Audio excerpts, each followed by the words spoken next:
Jenna, what do we think this is? I mean, there's clearly depression with suicidality, but is that a feature of something else?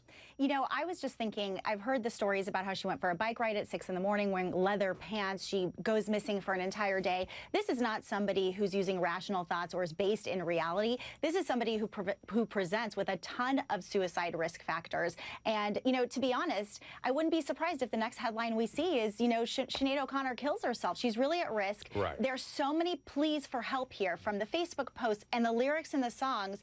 It's just a matter of time until she actually does it. I don't know about you, but I don't believe in sort of pleas for help. I just believe in the fact that there are symptoms out there, and she's manifesting tons of symptoms that suggest she's really in trouble. And eventually somebody who's really in trouble, if they're not participating in care, if they're not doing things to prevent consequences, they're going to develop. But she also seems to have a really limited support system, not so great coping skills.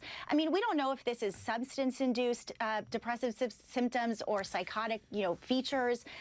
So we still have a lot to learn, but certainly this is somebody who absolutely needs help, or the consequences could be suicide. She posted on Facebook 6 months ago, quote, "The last 2 nights have finished me off. I've taken an overdose. Right. There's no other way to, quote, get respect. I'm not at home. I'm at a hotel somewhere in Ireland under another name." So, Lisa, here we go. There she is again. And there's a certain amount of chaos in this that Facebook post as well, right?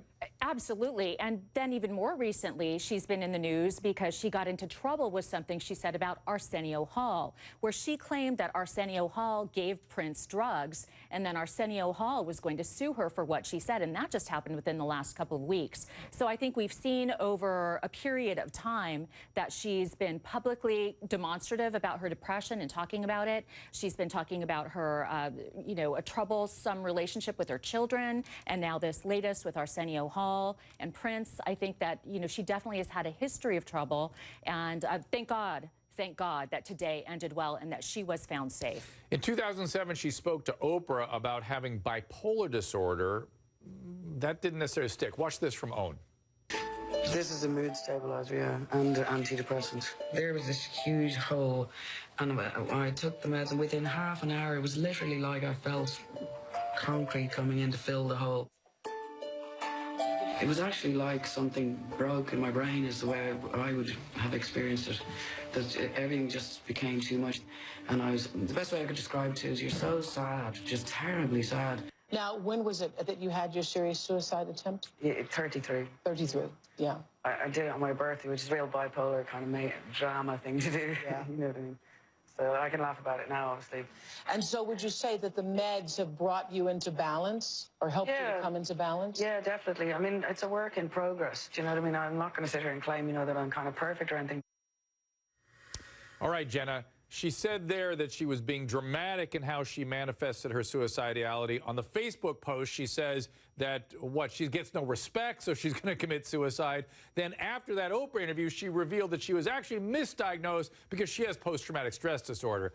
When I add the bipolarity, the PTSD, the dramatic features up, that comes out with one thing, does it not?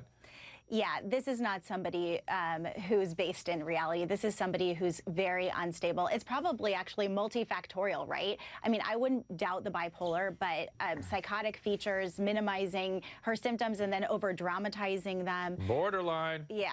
No? No? Yeah, I don't know her well enough, but it sure seems like it. She needs a lot of attention. Yeah, so the drama, the chaos, the wild mood swings, the association with bipolarity, the PTSD, which is associated with borderline features. It could all just be all bipolar, all PTSD, or a combination of both. Yeah. That's enough to make somebody horribly psychiatrically ill, right? I mean, it's really a problem to live like that. I just hope she's getting the right treatment. Leo, what are the sort of remedies family members can pull on or reach out for to try to get her under control if she has this chronic issue? Well, thanks for getting me into this conversation, because I'm just chomping at the bits.